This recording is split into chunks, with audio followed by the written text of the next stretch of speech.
为了逃避和亲，我引诱早已出家的前朝太子坠入红尘，他因此恨极了我。可等他想要报复我，发现我已经死了时，他却疯了。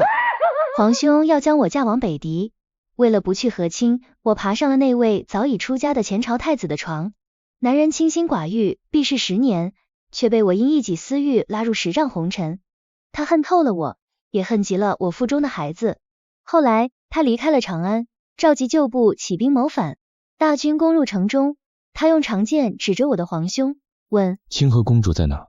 我知道他大概是想要报复我，可我已经死了啊，死在了他离开长安的第2年。那天李玄鹤率军入城时，宫内之人逃的逃，散的散，唯有我那皇兄还算有几分骨气。他坐在皇位上，俯视着李玄鹤，轻嗤一声道：朕早就知道你会犯，但朕比你强。当初你爹弃城而逃，你缴械投降，自请出家，你们一家都吃孬种。朕如今只后悔当初为何没能早些杀了你。李玄鹤一脸冷漠地举起手中的剑，忽略了皇兄的贬低谩骂，只问了一句：清河公主在哪？皇兄闻言一愣，随即笑了。你还记得清河？怎么，你要报复他，还是说你爱上他了？李玄鹤不语，眸中闪过一丝不耐。你可别忘了，当初是你弃他而去，叛离长安的。皇兄一边说着，一边从高位下来，走到李玄鹤身边。他紧盯着李玄鹤，随即笑得癫狂。李玄鹤身边的护卫一拥而上，冲上来按住皇兄，将他的头狠狠按在地上。皇兄挣扎着，嘶吼着，他说：李玄鹤，你永远别想找到清河，永远别想。话音刚落，鲜血溅了一地，我下意识一抖。李玄鹤淡定地拿出帕子擦拭剑柄上的血迹，我苦涩一笑，他还是那么爱干净。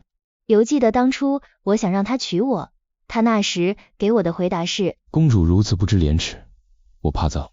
这一句话将我踩进了泥里，再也抬不起头来。回过神来的时候，几个护卫已经将皇兄的尸体拉了下去。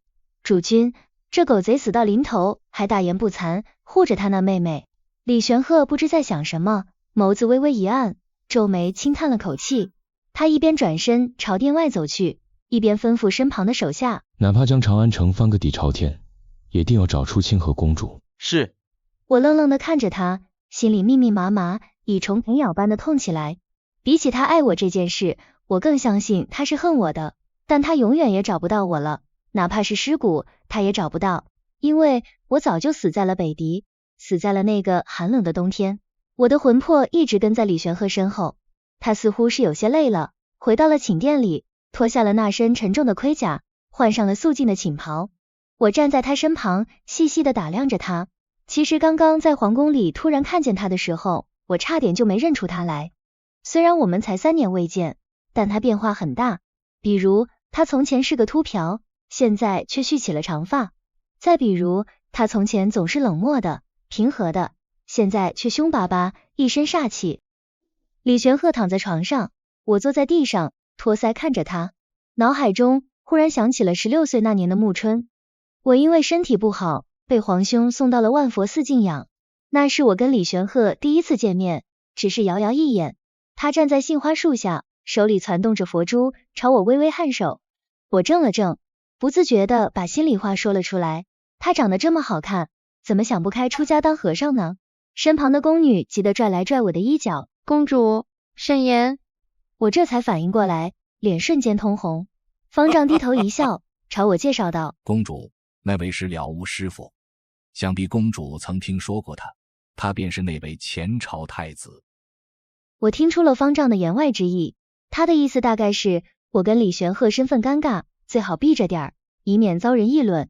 我确实没再与李玄鹤见过面，直到那封要我去北狄和亲的圣旨送来了万佛寺，我不敢相信。皇兄明知道我身体不好，若是到了北狄那种蛮荒之地，恐怕下场就是一个死。我给皇兄写了好多信，却没收到一封回信。我的宫女心一语道破天机，定是韦贵妃授意的。韦贵妃是皇兄的生母，而我娘曾是韦贵妃的庶妹。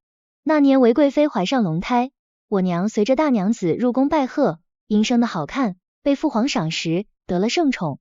甚至一度与韦贵妃平起平坐。唯一可惜的是，我娘没个儿子，且红颜命薄，早早的便去了。父皇十分宠爱我，韦贵妃也很疼爱我，包括皇兄。我是在很久之后才明白，韦贵妃跟皇兄的疼爱是假的，送我去万佛寺静养也是假的，他们根本没打算再接我回去。韦贵妃厌恶我这张笑死我娘的面孔，一刻也不想瞧见我。可那时我蠢呐，我天真的以为，若是怀了孩子，是不是便不用和亲了？毕竟碍着皇家颜面，碍着两国邦交，皇兄都不至于让一个身怀有孕的人去和亲的。慌不择路的我想到了李玄鹤，所以我天天在他面前刷存在感，装成柔弱无骨的模样往他身边靠，求他教我经文。起初他很抗拒，后来他变得无所谓起来，他好似习惯了我日日在他跟前晃悠。我觉得时候到了，于是在一个雨夜溜进了他的禅房，给他下了药。第二日醒来时，李玄鹤倒也没有大发雷霆，他看着躺在身侧的我愣了很久，然后手忙脚乱地穿上衣服，落荒而逃。我一直紧闭着眼睛，见他走了，才终于松了口气，坐起身来。我对李玄鹤有愧疚，思来想去好几天，还是决定要跟他谈谈。了悟师父，你不必因前日的事情介怀，我不会让你对我负责的。而且你比我大了10岁，人生阅历也多，应当也不会为此烦忧吧。我小心翼翼地看着李玄鹤，手下意识摸着肚子，补充道，若是有什么意外，我断然不会供出你的。你放心好了。李玄鹤原本就阴沉的脸变得更加难看了些，他噌的一下站起身，厉声道，你知不知道你在说些什么？我被他吓了一跳，一个劲儿道歉。他最终被我气得拂袖离去。那时的我是真的没有其他想法，只是单纯的想要个孩子，笨拙的想保护自己，想留在长安。思绪回笼，我叹了口气，不受控的伸手抚过李玄鹤的眉眼。他生得那么好看，我也那么好看，若我们的孩子若还活着，会是什么样子呢？想着想着，我轻笑出声，觉得自己实在是自作多情，因为李玄鹤不会想见到孩子的，他既然厌恶我，又怎会喜欢我生下的孩子呢？厌恶即恶罢了。还在睡梦中的李玄鹤皱起眉头，似乎是做了噩梦，嘴里不停地念叨着什么。我心生好奇，便凑了过去。下一秒，他猛地惊醒，坐起身，喊了一声阿瑶。我一瞬间有些失神。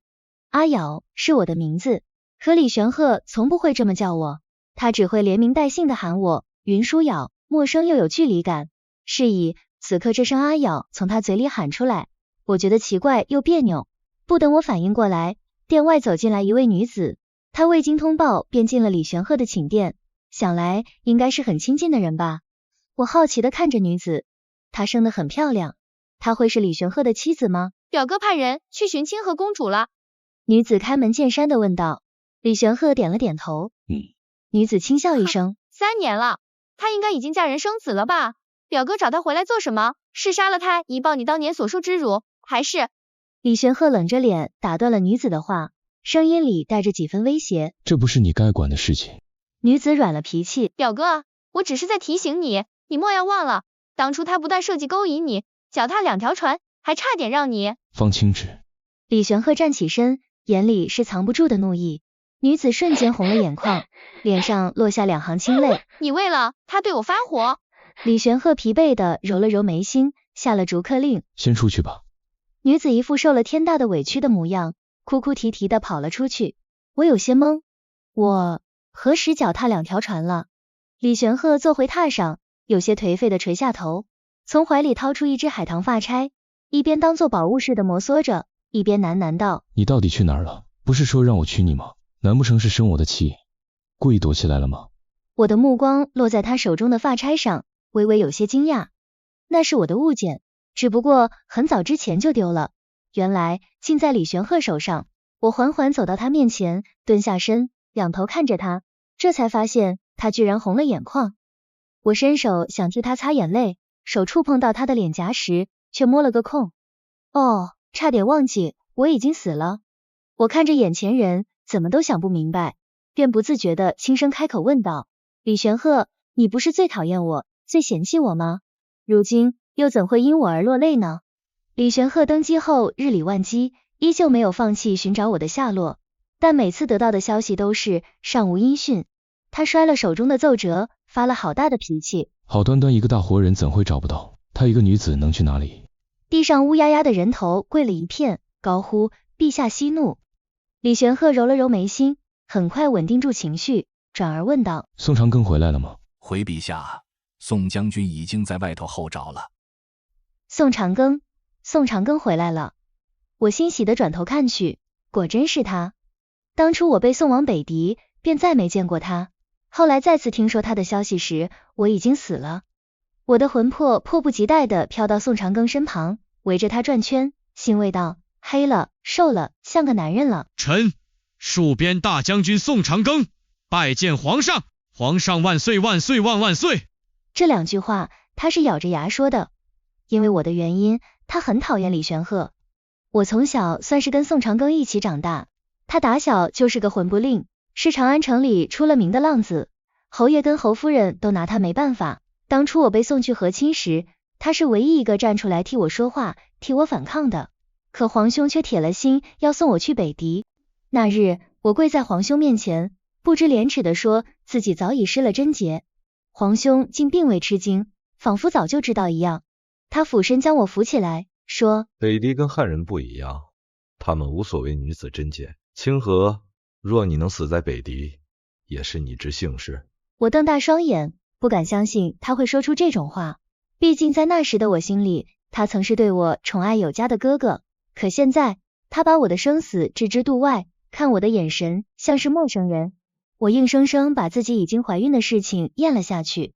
我知道，若是我说出来了，他恐怕会直接逼我堕胎。皇兄笑容始终温和，像是在与我话说家常一般。你以为万佛寺里没有朕的眼线吗？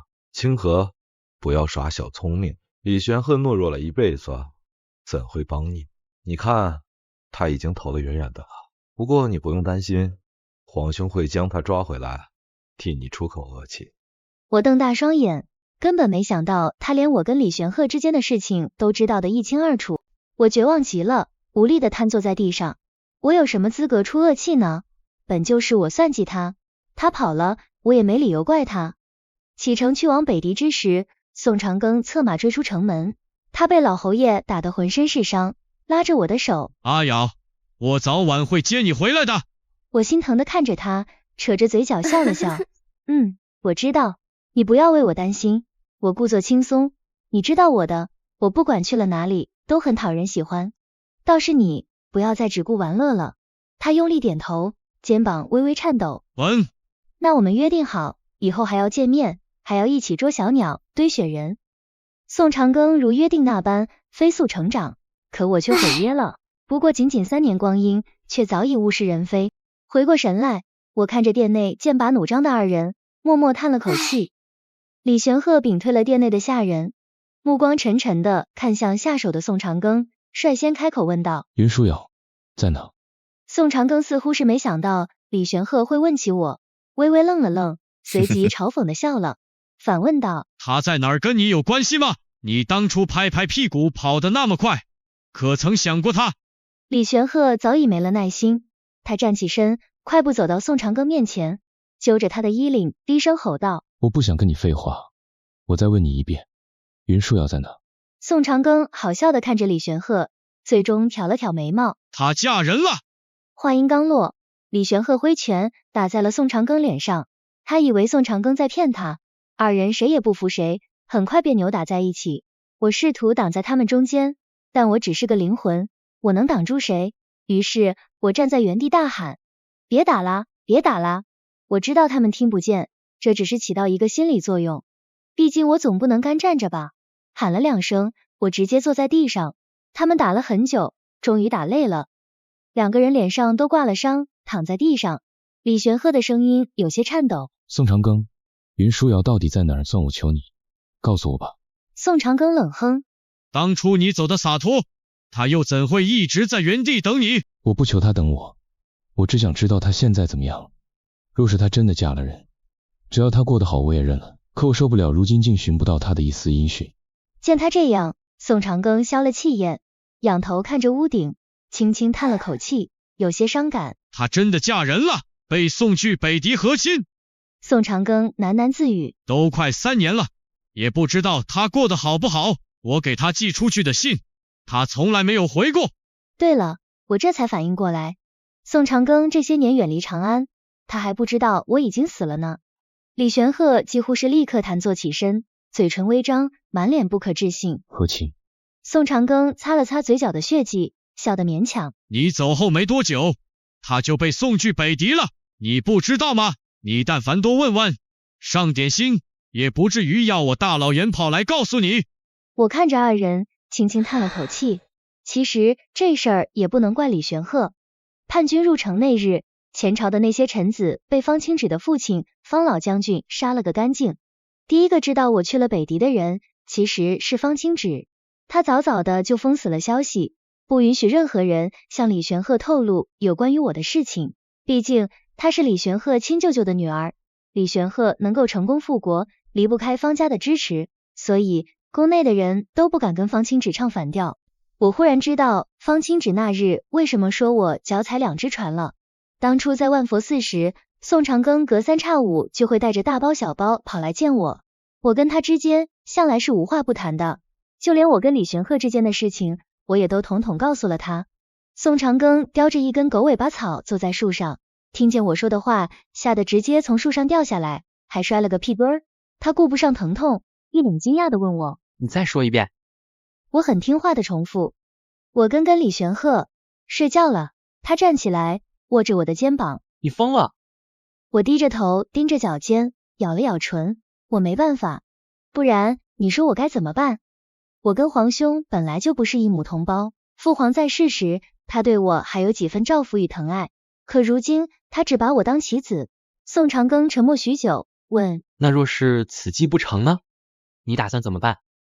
我摇了摇头，不知道，反正我不会把李玄鹤供出来的，我本来就对不起他，不能再连累他。说话期间，我看见了李玄鹤的身影，男人穿着僧袍，长身玉立，离我有些远，在与我对上视线时，匆匆转身离开。我顾不上宋长庚，立马站起身，朝李玄鹤跑去。男人手里拿着经书，闭着眼不肯看我。